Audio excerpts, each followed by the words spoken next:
It should have been routine. Just another Monday morning, just another boarding call at JFK.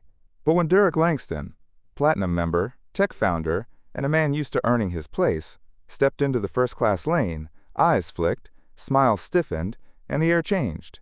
One seat, one silent assumption, and a whisper from the wrong person. Fix it, like always. What unfolded next would ground more than a flight. It would unravel a system built on quiet rules and unspoken lines. The Monday before Thanksgiving, JFK Airport buzzed with tension and privilege. Derek Langston stepped into the first-class lane, unaware that his presence alone would become a problem. He adjusted the strap on his slim leather duffel bag, the cold from the glass walls slipping under his collar. A sea of designer luggage rolled past him. Polished boots tapped across marble floors. Behind him, a weary woman snapped at her toddler. In front, a sharply dressed man checked his Rolex twice in 30 seconds. Derek's pace was steady, deliberate. His dark navy overcoat tailored but simple, the knot of his tie just slightly loosened. He walked like a man used to moving through spaces that barely tolerated him. He glanced up at the gate number, C-47, and smiled faintly, always prime positioning. Always a few paces from the lounge. Always the same winter chill curling through the floor-to-ceiling windows this time of year. At the kiosk, an elderly man with a weathered Marine's cap struggled with the touchscreen. Without a word, Derek stepped forward, gently guiding the man's hand. "Tap here, then scroll down for assistance," he said. The man nodded with a toothless grin, murmured something like, "Thank you, son," and moved along. Derek stepped up to the gate podium next, presenting his digital boarding pass, and ID Brooke Easton greeted him with a courteous smile that flickered too quickly. Her hands hesitated on the scanner, her eyes darting to the monitor, then back to him. She pressed her lips into a line. "This section is reserved for Platinum members," she said, voice practiced, cheerful. Derek didn't flinch. He reached into his coat, pulled out his card, and placed it gently on the podium. "Platinum, seat 2A. Brooke's smile flattened as she swiped the card. A quiet beep confirmed what she already knew. She glanced again at the screen, then at something just past Derek's shoulder. Her expression shifted like she'd remembered a rule she wished she could rewrite. Behind him, high heels clacked with intention. "That's my seat," Sloane Mercer announced.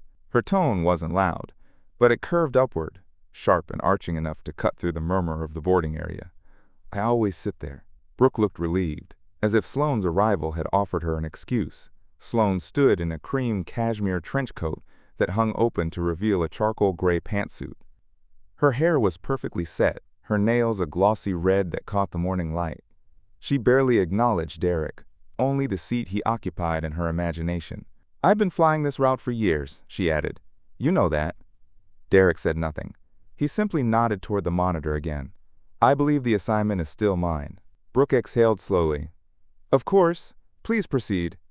He gave a small nod and began walking down the jet bridge. Across the boarding area, a young woman in a long navy hoodie leaned against the window, thumbs twitching. Talia Cruz had noticed the exchange, the stiffness in the flight attendant's voice, the way Sloane's presence shifted the atmosphere. Her phone was already unlocked. By the time Derek disappeared down the corridor, her camera was rolling. She kept it low, angled upward discreetly, catching faces instead of frames. No one saw her do it. Inside the plane, Derek located seat 2A and settled in. The cabin was half full. A father juggled headphones and a juice box 2 rows back. Across the aisle, a businessman loosened his tie and tapped at his tablet. The scent of citrus cleaner still lingered in the air. Derek removed his overcoat, folded it neatly, and placed it in the overhead bin. He sat with care, adjusting his briefcase beneath the seat. Then he pulled out a book, one with no flashy cover, just a simple leather-bound journal. His father's handwriting filled its first few pages. "If they try to erase you, stand taller. Let silence speak until the right moment arrives." He didn't look back toward the boarding door, but he could sense something behind him changing. The kind of shift that didn't make noise but bent the air. Brooke approached a moment later. Her voice had that crisp professionalism that often masked something else. "I'm sorry, Mr. Langston, but there was a last-minute reassignment. We'll need a moment to sort this out." He looked up. "My seat was confirmed." "I understand," she said, the tone thinning. "If you could just wait here while we double-check." Derek didn't argue. He didn't raise his voice or roll his eyes. He simply placed a leather bookmark in his journal and rested it on the tray table. Then he folded his hands. Behind Brooke, Sloane stood in the aisle, arms crossed. She leaned in slightly, just enough for her words to fall between them. "Fix it. Like always." He hadn't moved. But the space around him began to shrink, with every smile meant for someone else. Derek sat still in seat 2A, hands resting lightly on the open journal in his lap. His shoulders didn't tense, his breath didn't quicken, but something in the air had shifted, those small, invisible fractures only the body feels before the mind names them. Passengers filtered past him without looking, but their glances snagged for a second too long. A steward brushed too close while closing the overhead bin. And every time Brooke returned to the cabin, her eyes never quite landed on his. A few rows away, Talia remained half-shielded behind a bulkhead partition. Her phone, now in silent record mode, caught the scene in angled glimpses. The crew, the passengers, and Derek, who hadn't said much, but had also not ceded anything.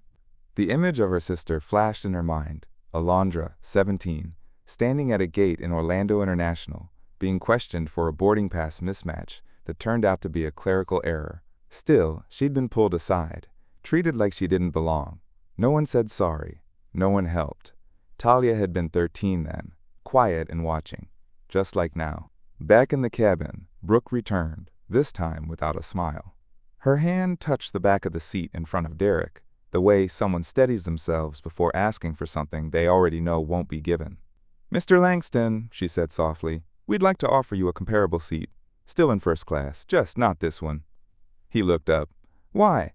There was a preference noted by a longtime passenger. "I understand this is inconvenient, but we'd appreciate your flexibility." "I'm in the correct seat. I selected it for the legroom. I'm not moving." There was no heat in his voice, no venom, just clarity. Behind her, Sloane hovered in the aisle, adjusting her overhead bag for the third time. She turned slightly, her coat shifting open. With careful precision, she reached into her side pocket and pulled out a folded strip of paper. It was quick, efficient even. A motion practiced not in secrecy, but in entitlement. As Brooke leaned down again, Sloane pressed the folded bills into her hand. "Thank you for taking care of this," she murmured, as if closing a tab at a familiar cafe. Brooke blinked. Her hand closed reflexively around the money. Her face flushed, an instant of exposure, and then she straightened, cleared her throat, and disappeared down the aisle. The soft jazz playing through the speakers didn't quite mask the announcement echoing from the terminal corridor. "Final boarding for Skylux, Flight 372 to Charleston." Talia zoomed in. A new figure appeared near the front of the cabin, tall, fit, mid-40s, with a badge tucked into a lanyard and the kind of smile that concealed more than it shared. Cody Bannister moved like someone who knew how to enforce policy without ever referencing it directly. He approached with the air of practiced authority. "Mr. Langston," he began, "I understand there's been some confusion." "No confusion," Derek replied calmly. "I'm seated in 2A, as indicated on my boarding pass. Of course. But we sometimes make last-minute adjustments to accommodate passenger comfort. Ms. Mercer flies this route regularly and usually prefers this seat." Derek tilted his head. "I chose this seat for a reason. It meets my needs."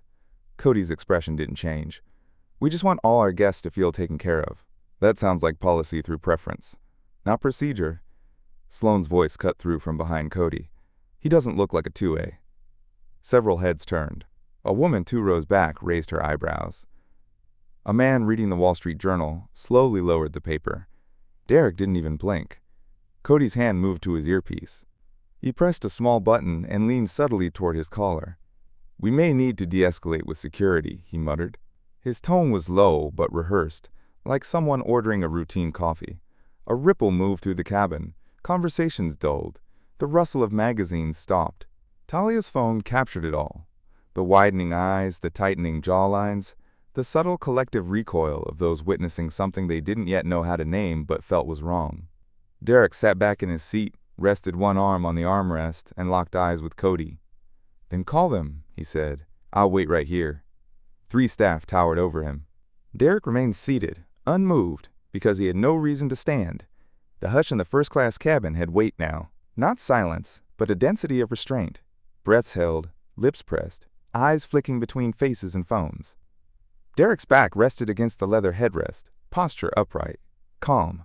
The faces above him belonged to Cody Bannister, Brooke Easton, and now, A man in a Navy uniform with 4 gold stripes on his cuffs and the expression of someone who hated being pulled into a mess made by others. Captain Will Haynes cleared his throat. "Sir," he began, "we understand there's been a misunderstanding regarding seating. My crew has the authority to make adjustments for the comfort and efficiency of the flight." Derek looked up, his expression unchanging. "Based on what rule?" Captain Haynes blinked, momentarily thrown. Cody shifted beside him, shoulders tightening. Brooke kept her gaze down, as if the floor might offer a script. "This is for my protection," Derek said, his voice measured, as he raised his phone and tapped record. The lens pointed upward, capturing 3 employees and a strip of cabin lights above their heads. Cody's hand shot forward. "Recording isn't." "Actually," Derek interrupted, "FAA guidelines allow recording on board so long as it doesn't interfere with crew duties. This doesn't." Passengers nearby angled their phones as if checking messages, but many had turned their cameras on too. A man in 3C adjusted his sunglasses to better hide the lens. A woman leaned just far enough to catch the audio. Captain Haynes gave Cody a sidelong glance that said, "Not here. Not like this." Sloane Mercer remained planted in the aisle a few feet away, her arms crossed, lips pursed. Her presence radiated entitlement, like she'd been promised something and was simply waiting for it to be handed over. "We'd like to ask you to move, sir," Captain Haynes tried again. "We don't want this to escalate." "I didn't choose escalation," Derek replied. "I chose my seat, and I chose silence until you made it clear I wasn't supposed to be in it." His voice wasn't loud. It didn't need to be. It carried in its steadiness more than volume ever could. A tense beat passed. Then Cody stepped aside, tapping his earpiece again. "Security to cabin," he said, barely audible, but not quite quiet enough. The words hung in the air like frost. Brooke stepped back, her hands clasped tightly in front of her. Her eyes briefly met Derek's. Regret flickered, too late to be meaningful. Derek sat still. Then, slowly, he reached down, closed his journal, and slid his phone into the breast pocket of his jacket. He stood, not with the abruptness of someone angry, but with the deliberation of someone deciding when to move and how. He adjusted his cuffs, straightened his collar, picked up his bag. Then he walked. The aisle stretched before him, narrow and watching. The steps were quiet, measured. Every row seemed to shift with him, passengers frozen, unsure whether to look away or look closer. Halfway down the aisle, Talia lifted her phone a little higher, angling it behind Derek, just as Sloane reached into her purse again. This time, the motion wasn't subtle. She slipped a bill into Cody's hand as he passed her, smooth, seamless, like they'd done it before. Talia caught it all. Her thumb tightened around her phone. The cabin door opened just as 2 airport security officers stepped in. They were young, uniformed, and clearly uncomfortable. One of them nodded toward Derek. "Sir, we've been asked to escort you off this flight." "For what violation?" Derek asked. The first officer shifted. "Sir, we've been informed of a seating dispute. A dispute where I followed all procedures and remained in my assigned seat?" Neither officer replied. Derek nodded. "Then, let's proceed." He walked out before they could touch him. The moment the cabin doors shut behind him, the hush inside deepened into something that wasn't just silence. It was shame. Outside, the terminal buzzed, PA announcements echoing, carts beeping in the distance, people walking fast to nowhere in particular. Derek paused by a window, pulled out his phone, and opened a message thread already pinned to the top. He typed with one hand, face still and composed. "Nina, activate protocol. Bring legal." While the plane lifted off without him, Derek Langston quietly assembled a legal strike team that would bring an entire airline back down. The Skylux private lounge sat behind double-glass doors marked executive class only, but its silence today felt less luxurious than sterile. Floor-to-ceiling windows looked out onto the tarmac, where, one by one, jets lifted into the crisp November sky, indifferent to what had just happened at Gate C-47. Derek sat alone at a corner table with a steaming espresso untouched in front of him. His laptop glowed with muted urgency. He scrolled through security footage, timestamps aligned with passenger boarding records, voice memos, high-resolution stills. Each file was stored, tagged, and encrypted. Across the room, the hum of coffee machines offered a strange calm. Lounge attendants cast furtive glances, unsure whether they were witnessing a man regrouping or preparing to dismantle something. They weren't wrong on either count. The glass door parted with a gentle hiss. Nina Powell strode in without ceremony, her heels tapped like a metronome. She was dressed in charcoal gray, clean lines, no jewelry, and a sense of velocity that didn't come from caffeine. In one hand, she carried a slim tablet. In the other, a leather folder. "They've seen the video," she said, by way of greeting. Derek looked up. "Which one?" "Yours." "Talia's. Half the cabin was filming by the end. But hers is the cleanest. Angle's perfect.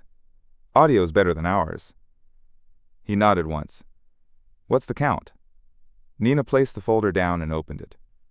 4 ethics violations we can verify. 2 more implied. Brooke accepted money. Cody obstructed documentation. Haynes invoked false authority. And now, she tapped the tablet. Alan Northwood's spinning. Their comms team has gone quiet. They're hoping to minimize. Derek leaned back in the chair, face unreadable. They're not ready for what's next. Not even close, Nina replied. At that moment, the lounge doors opened again, this time slower. Talia Cruz stepped inside, her phone clutched in both hands. She wore the same navy hoodie, but the way she held herself had changed. No longer folded into invisibility, but still uncertain. She approached the table as if unsure she was allowed. I wanted to give you this, she said, unlocking her phone and offering the screen. It's the raw file, no edits. I have the timestamp too. Derek took the device, watching the footage play. Cody's hand near his collar, Sloane's quiet bribery, Brooke's falter, and his own voice, measured, documented, undeniable. I was in row 4, Talia continued.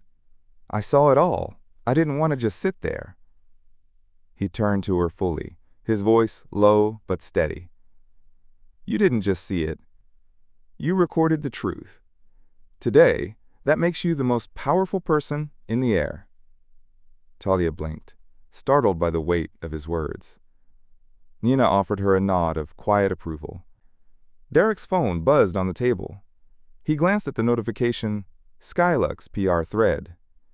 Video has hit 513,000 views. Still climbing. Tags include hashtag Skylux discrimination, #Seat2A, hashtag Langston Rights. He picked up the phone and dialed a number he hadn't used in months. 3 rings. Then, boardroom access granted, said the voice on the other end. Derek stood and walked toward the floor-to-ceiling window, one hand in his pocket, the other holding the phone to his ear. Beyond the glass, another jet lifted into the morning sky. His reflection stared back at him, still and sharp. Patch me through to Alan Northwood, he said.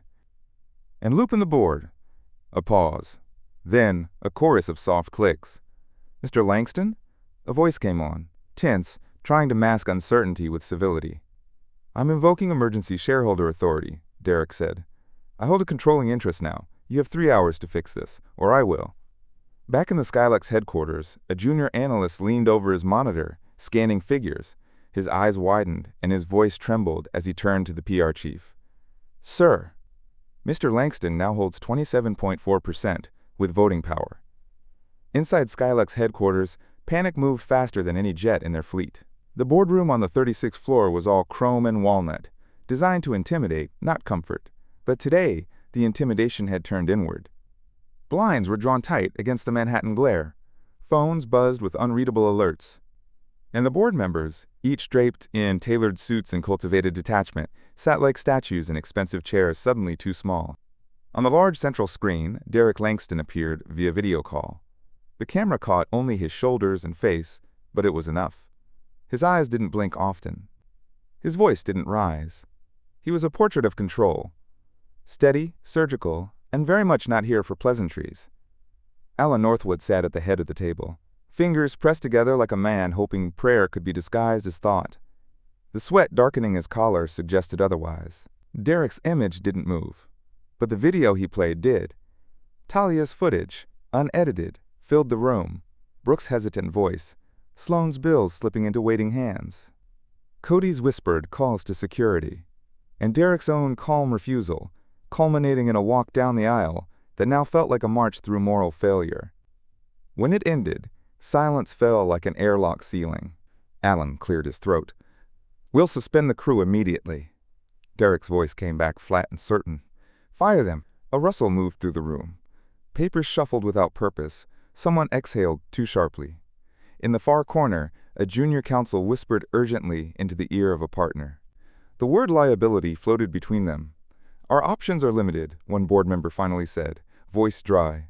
"The footage speaks for itself." "And the market," Nina added crisply. She stepped into frame behind Derek, her presence radiating control. "Your stock is down 12% in 3 hours. Trending toward 15. Investor forums are lit up with demands for accountability." "We'll manage the narrative," Alan tried. "We've survived worse." "Have you?" Derek asked quietly. "This isn't about turbulence. This is structural failure." Nina stepped forward, tablet in hand. "According to Clause 8.4 in your bylaws, a shareholder holding over 25%, which Mr. Langston does," someone confirmed, "can invoke emergency ethics override in cases of demonstrable institutional harm. That includes halting operations, pending internal review." Alan's eyes narrowed. "You're grounding us?" Derek's voice dropped a shade colder. 48-hour suspension, every route, every crew, full bias retraining, a public apology, scripted by us, not you, and a press conference with me standing beside your board." Murmurs broke like splintered glass. A woman near the end of the table reached for her water and missed. "You don't have the authority," Alan said, but the words came out smaller than intended. Nina didn't blink. "He does." Derek leaned forward, his face filling the screen. "You can lose 40 million now. Or 400 million when every other investor follows me out the door." Alan's hands fell apart. Someone cleared their throat. A man with silver hair and the tired eyes of someone who'd played both sides too many times. He stared at the screen, then at his colleagues. "We removed the wrong man from that seat." 2 weeks later, every Skylux plane grounded for training, and one man addressed an entire company with a calmness sharper than steel. The Skylux headquarters auditorium was packed to the walls. Rows of employees, pilots, gate agents, marketing staff, executives sat shoulder to shoulder, many still in uniform. The hum of anticipation mingled with the low chatter of press teams setting up cameras. A live stream screen glowed above the stage. The date in the corner read December 4th. Derek Langston stood behind the podium. No teleprompter, no speech in hand, just his father's tie knotted neatly at his collar. The same one he wore to his first investor pitch, the same one he hadn't touched in years. "He told me once," Derek said, his voice clear and calm, "never let them make you small." Silence followed. Not awkward, not uncertain, just open space. The kind of silence people lean into. "This wasn't about a seat," Derek continued. "It was about everyone who never had a voice. Everyone who was told to wait, to move, to accept. What happened to me happens every day. To people without cameras, without leverage, without backup." In the front row, Talia Cruz looked down for a moment, a small smile pulling at the corner of her mouth. Next to her sat Nina, hands folded, watching the room more than the stage. Derek gestured gently toward Talia. One voice, recorded with a phone, steady in a moment of fear, moved more than lawyers or contracts ever could. "We owe our clarity today to her." Applause rose slowly, real, earned. Talia's cheeks flushed. She didn't stand. She didn't need to. Off to the side of the stage, Brooke Easton sat upright in her chair, not quite smiling, but no longer folding into herself. She had joined Skylux's newly formed Second Sky program voluntarily, publicly. Her first sessions would begin the following week. Behind her, Cody Bannister stared straight ahead, his hands clasped, jaw set. He had not spoken since the board meeting. He had, however, shown up to every training. Silent, but present. Captain Haynes, now officially retired, had taken a consulting role with the FAA. He stood in the back of the room, arms crossed, nodding once as Derek spoke. Alan Northwood was not at the podium. He sat near the edge of the stage, half-shadowed, his expression unreadable. He would remain CEO in title for 6 more weeks, but the leadership had shifted permanently. Derek continued, "Today we announce a new foundation, Second Sky. It will fund ethical rehabilitation and bias training across industries, not just aviation. Everyone makes choices. What matters is whether they learn from them." Gasps turned to murmurs.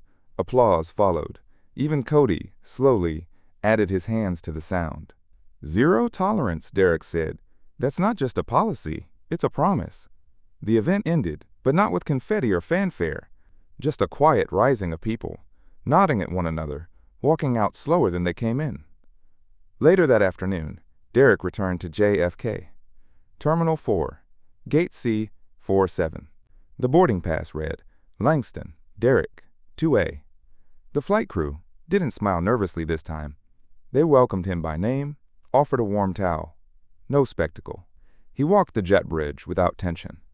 A reporter had waited outside the gate, called out just as he passed, "Why not sue them into the ground?" He paused, looked the reporter in the eye. "Because justice should rebuild," he said, "not only burn." Then he stepped onto the plane, found his seat, placed his bag in the overhead bin, and buckled into the seat they once said wasn't his, and reclined without apology. The quiet hum of the aircraft surrounded him as Derek reclined in seat 2A, not with triumph, but with a stillness earned. His fingers brushed the knot of his father's old tie, anchoring him not to revenge, but to resolve. Some battles aren't won by shouting or force, but by proving, patiently and publicly, who truly belongs. Justice isn't always loud. Sometimes it walks calmly back into the very room it was once forced to leave. If this story left something with you, let it be this: silence can hold power when it's carried with dignity. Share it with someone who's still waiting for their seat to be seen.